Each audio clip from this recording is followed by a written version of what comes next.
So today I want to talk about another inequality that's often used in contest math at the slightly higher level, called the Cauchy-Schwarz inequality. And it basically says that you have n numbers, let's call them a1, a2, all the way until an, and another set of n numbers, let's call them b1, b2 until bn. They're the product of their individual sums is going to be greater than or equal to the sum of the pairwise geometric means. So, sorry, maybe not pairwise, the corresponding geometric means. So that means a1 times b1, and you take the square root of that. So you have the square root of a1 times b1 plus the square root of a2 times b2 until the square root of an times bn, and you square this sum. And to see why this might follow, we could use vectors and the dot product. You're welcome to do that later, but I'm going to use a more elementary method using AMGM, which we learned last time.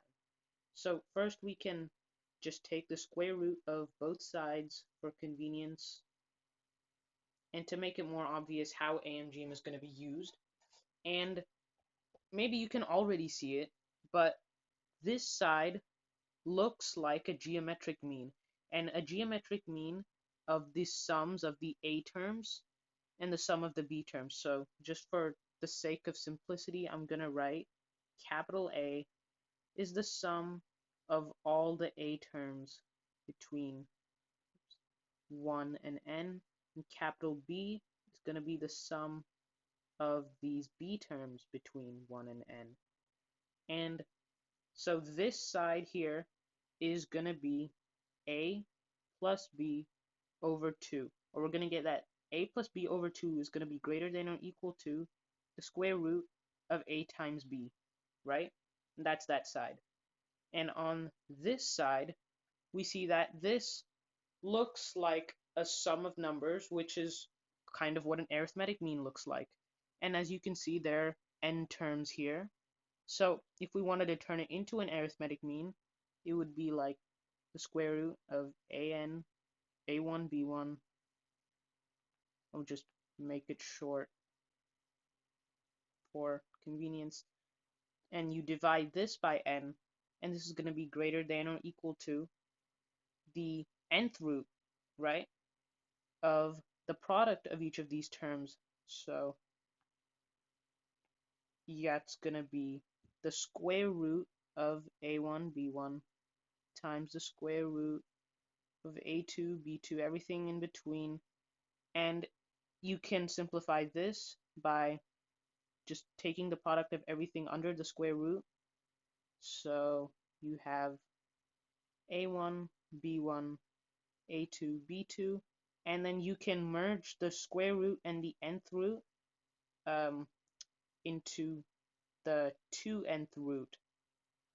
So now you have this, the 2nth root of a1,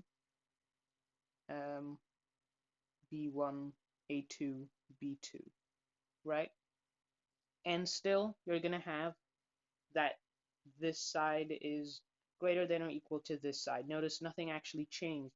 But now, what we can do is remove the middle part to make it easier, because if we can prove that this is greater than or equal to this, then of course this is going to be greater than or equal to this, right? You kind of like squeeze it in between.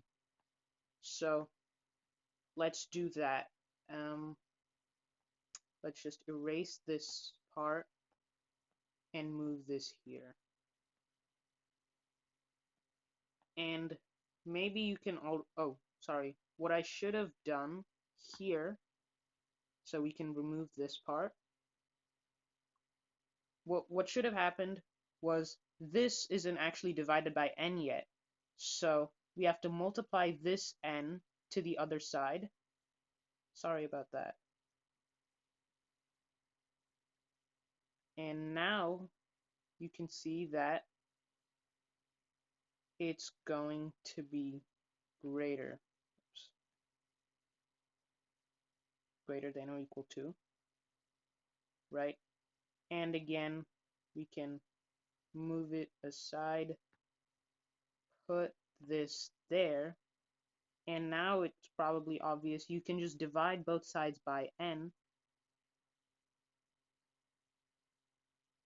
and now you'll have 2n in the denominator. And what are capital A and capital B? That's the sum of all the A terms, the sum of all the B terms, they're n of each. There are 2n of those, and this is just a product of all of them. This is just AMGM. And now you can see why Cauchy-Schwarz is true. It's just AMGM. Okay, so now we can move on to doing some problems. So this is from the AMC 12, 2013, number 17. And the question is very simple, as you can see. We just have to find the difference between the maximum value and the minimum value of C. And you'll notice that Cauchy-Schwarz should probably be used based on the fact that you have individual terms of power 1 and individual terms of the second power as well. So we can make a sort of substitution. We get that A plus B is equal to 2 minus C, and A squared plus B squared equals 12 minus C squared. And here you might be able to guess how you're going to use Cauchy-Schwarz. Please feel free to just pause and do it yourself. Okay, and we can see that A squared plus B squared times 1 plus 1 is going to be greater than or equal to, so that's the square root of A squared times 1, which is just A, right? So A plus B, this part is squared. And now we can substitute the C terms that we got earlier. So this is going to be 12 minus C squared times 2, which is greater than or equal to 2 minus C, the whole squared. So 4 minus 4C plus C squared is less than or equal to 24 minus 2C squared, and 3 or minus 3C squared plus 4C and 20 is greater than or equal to 0. We multiply both sides by -1, and this is going to change the sign of the inequality, right? You can't forget that. It's very important. And now we just have to find the values of C that cause this to be true. And we can just do this by solving for the quadratic using factoring. And that's going to be minus 10 and positive 2, I think. Yeah. And here we can see that C, obviously, if it's a root, this or the roots of this are going to be between -2 and 10 over 3. And so the difference between the maximum and the largest value is going to be 10 over 3 minus -2, and that's 4 over 3. So 10 plus, or sorry, that's 6 over 3. So 10 plus 6 over 3, 16 over 3. That's going to be our answer. Okay, so now we can start on a slightly harder question. So let's just break this down piece by piece. We have two sequences to worry about here. There's the A sequence and the X sequence. The X sequence is fairly simple. It's just a set of 216 numbers that sum up to 1. The A sequence is a little bit more interesting. It goes like A1 equals a half, A2 equals a fourth, A3 equals 1/8, powers, negative powers of 2 all the way until, so a to the 2, or a of 215 will be 1 over 2 to the 215, but a of 216 is going to be 1 over not 2 to the 215, not 2 to the 216, but 2 to the 215. And this exception is going to be important later when we actually apply Cauchy-Schwarz. Oh, Let's just erase this. And now let's look at the big expression here. So let's just worry about what we're trying to look for first. We're trying to maximize the value of x sub 2, and this is our most important given.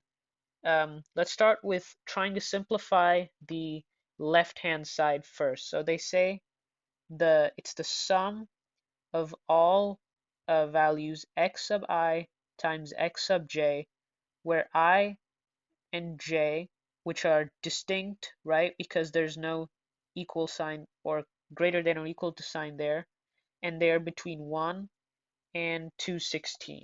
So what's that going to look like? Well, it's going to look like x1 times x2, x1 times x3, x2 times x3, and so on. But what you're not going to get ever is x1 times x1, or just x1 squared, right? Or x2 squared. These specifically are never allowed. And maybe you're thinking, okay, since we have the products of just x terms, we might be able to get away with transforming like x1 plus x2 on, and all the way to x to the 216, and then square this, right? So that you're going to get all of these products, right? When you multiply it and FOIL it, you're going to get x1 times x2, x2 times x3, but you're also going to get those pesky x1 squared and x2 squared terms that we don't want. So let's explicitly subtract those out, and we can write that simply as xi squared, right? But another important thing to note is that when we're doing this multiplication, so like let's just reduce it down to a smaller size so you can see what I'm talking about.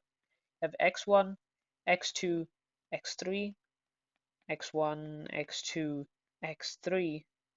Let's say you're looking for x1 times x2, right? How could you get an x1 times x2 term from this expression? Well, there is the x1 from here and the x2 from here, so that multiplies to an x1 times x2. But there's also the x2 term from here and the x1 term from here, and the order doesn't matter. That's still going to count as an x1 times x2 term. So you're going to have two of every one of these like mismatched terms. So if we're trying to make an expression that's the sum of all of them using this technique, we have to divide it by 2. And let's just simplify this one last time. You can see that this expression here is just going to be equal to 1. This is the sum we had there. So we can simplify this to just be equal to 1. And let's shorten that to there. And now we have the left-hand side nice and simple. Whoops. So now we can start on the right-hand side. So first we have the 107 over 215 plus this large sum between. So if, unless I say otherwise, every sum is just going to be I equals 1 to 216. I don't want to write it all out, just like to make this go along a little bit faster. So you have ai times xi squared over 2 times 1 minus ai. We can factor out the 1/2 here because it's not dependent on the I terms. You have a half here. And just to make things a bit more convenient, we can multiply both sides by 2 and get a 214 here. And you might notice that we have an xi squared term here and another xi squared term here, but just in a fraction. So you might think of maybe using some common denominators and trying to eliminate some of the terms, or at least simplify it. So before we do that, let's just subtract 1 from both sides here, get -1, multiply both sides by -1. We're going to be left with this, okay? And now we can apply the common denominators. Actually, let's move this here and add, and now we're left with this, and now we can apply the common denominator of 1 minus ai.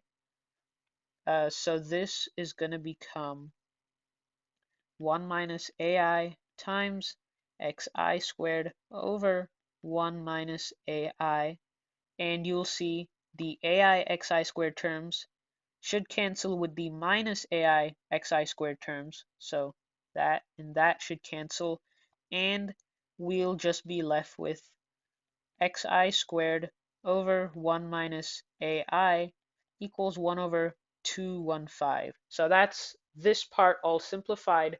And now you might be thinking, well, how does Cauchy-Schwarz fit into any of this?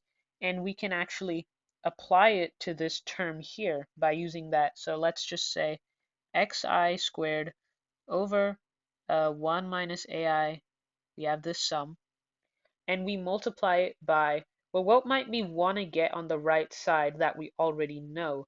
So it's going to be squared, obviously, and we might want to get, okay, we don't really like the 1 minus ai in the bottom because that's a bit hard to deal with, and since we can multiply by 1 minus ai here, when we take the geometric mean of these two, we're just going to get an xi squared term, or sorry, just an xi term, and that'll be really more convenient to deal with because this right here is just 1. So I'll just write that there. This is going to be 1. And this here, well, let's think about it. We're going from I equals 1 to 216. So we're going to be adding 1 216 times, right? It doesn't matter. And then we're going to be subtracting all the ai terms from 1 and 216. So you're going to have a half plus a fourth plus an eighth, etc., until you get to 1 over 2 to the 215. That's the 215th term. And then the 216th term, which is still 1 over 2 to the 215. And you might be able to already see this, but maybe with a simpler example it'll become clear. Let's say we shorten this sequence to something with a similar property, but let's say it was a half plus a fourth plus an eighth plus another eighth. Now you see this repeat term is going to be equal to a fourth. You have a fourth here. That's going to be equal to half. Half and half makes 1. And you can see that this tree should also apply to the term that we have here. The double 215s should turn into a 1 over 2 to the 214 that combines with the 1 over 2 to the 214 that already exists. It's going to go down all the way, and this entire term is just going to simplify down to being 1. So that makes this whole thing here just 215. So we can divide both sides by 215, and we will get that this entire thing is greater than or equal to 1 over 215. Except, wait a second, that's exactly what we had here, except, whoops, that we got that they were equal.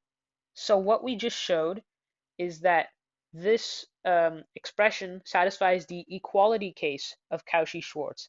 And let's just try to take a second to understand what that implies. If you had, let's say, a sequence of numbers mi and another sequence of numbers ni, and then you had the sum of their geometric means mi, ni, when would these two ever be equal? Well, the first one that I would think of as making them equal would just be making both of them the same. So you have mi here and mi here instead of the ni. And think about what happens when you do that. You have the sum of mi squared, right?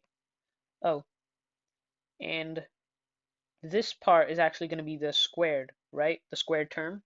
And then here, well, this is also just the sum of mi squared terms, right? So that's one possibility where mi and ni are equal, except there's a more general case as well where ni could just be a multiple of mi, right? So you have k times mi, right, for some arbitrary k, and this geometric mean term simplifies to being the square root of mi times square root of k, and all of this is squared again. And here you can take out the mi, simplify this. You're going to have mi times the square root of k, except because of the square, we can actually take that out, and we're just going to get k here, and this should divide with the k here as well, and we're going to get that these two sides are, again, equal. And what we get from here, this equality case, it means that xi squared is going to be equal to a constant times 1 minus ai. And to find out what that constant is, we can just take the sum, of both of these, right? And I'm just taking out the constant already because we know it's not dependent on I. So this term here, that's going to be just 1, right? 1 second, did I mess something up? We get that xi, oh yeah, just xi should be a constant multiple of 1 minus ai here, right?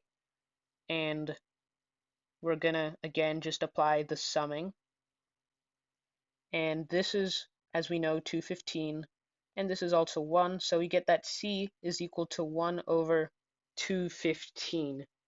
And since we're trying to find the maximum of x2, x2 is maximized when all the other xi terms are 0 and x2 is just 1, right? So we're going to have that x2 is equal to 1 over 215 times 1 minus, well, it's going to be a2, right, because of the thing we have here, and a2 is just 1 over 4, so we have 3 divided by 4 times 215 equals x2. So x2 equals 3 over 860, and we are done.